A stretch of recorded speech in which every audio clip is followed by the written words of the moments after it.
काय काय काय झालं? आमच्या गावाकडे ना पिऊ माझा एक मित्र आहे पम्या.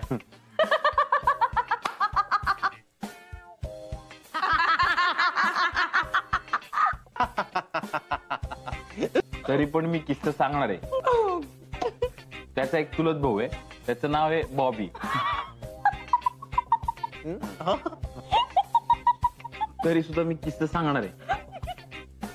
तर त्या बॉबीच्या लग्नामध्ये त्या पेंटरनी पाटी लिहिली होती, विश्वेश्वर बेड सुनीता.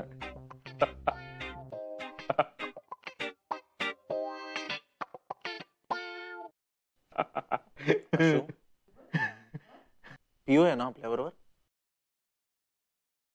काय जोक करतोय आपण?